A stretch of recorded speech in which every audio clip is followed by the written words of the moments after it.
Now you notice that when my video camera is looking at the display inside the R360, you don't see the rolling line like you did on the sit-down version. That's because this is a standard resolution monitor, where the sit-down version is a medium resolution monitor. There's not a scan rate incompatibility between my video camera and the R360. The Wing War board set is a medium resolution game. There is a scan converter inside this R360 to turn the scan rate into a low resolution or standard resolution, which is what the R360 needs. And you also notice that I've got this control panel open. There's a volume control, there's a test and service switch, and there's also buttons to release the seat belts, and so there's some safety features in there. Another thing you need to know, a safety feature on this R360, is that in the event of a total power loss where the whole cabinet stopped moving and there was somebody stuck inside and you had to get them to the upright position, what you would do is you would have to remove this panel. You can see there's the drive wheel for your one axis of rotation, but you have one drive wheel there, and then way up on top of the machine there's another drive wheel right up here. That's for your rolling, and this one is your pitching motor. So there's a way to manually release the brakes and get these two wheels to spin for rolling and for pitching.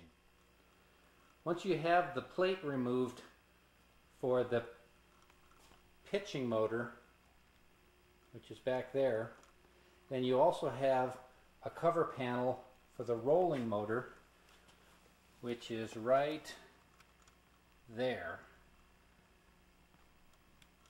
Take out those 3 screws, they're thumb screws. That cover plate will remove, and then you'll find a wheel that is the brake with 3 thumb screws, or actually they're wing nuts.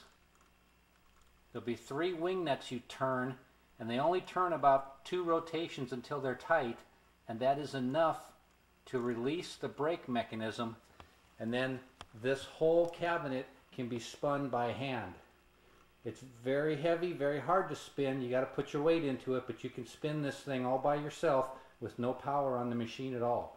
But you have to turn the 3 screws, the 3 wing nuts, in both this brake system and down there on that wheel too for pitching. And then you can turn the person back to the upright position. Here the cover plate has been removed, and you can see the disc and the 3 wing nuts. You have to turn those wing nuts. There's 3 of them there, and they only turn about 2 turns, and then they become tight, and that releases the brake mechanism so that the motor will freewheel and you can turn the cockpit by hand. Below this panel are circuit breakers that run the whole machine. You have different sets of breakers in here to run the power supplies for the servo motors and for all the electronics in the attendance tower. So if you have any problems with electronics, this is the first place you want to look. Make sure none of your breakers have blown. And then underneath this step mat is a printed circuit board that does all the sequences of these lights flashing. While the game's in play, you'll notice that the lights come on, they flash and go around the whole cabinet. That's all sequenced by a printed circuit board under here. Inside the attendance tower, you have the main Wing War board stack. Inside here is the Wing War boards and the scan converter. There's a scan converter board that is mounted on top of the Wing War board set, You need that so that you can talk to the standard resolution monitor. You don't have the scan converter board in your sit-down version because that's a medium resolution monitor. And then in addition to the Wing War board set, you also have mounted up here in the top an I/O board. All of your signals to the Wing War boards come in and out through the I/O boards.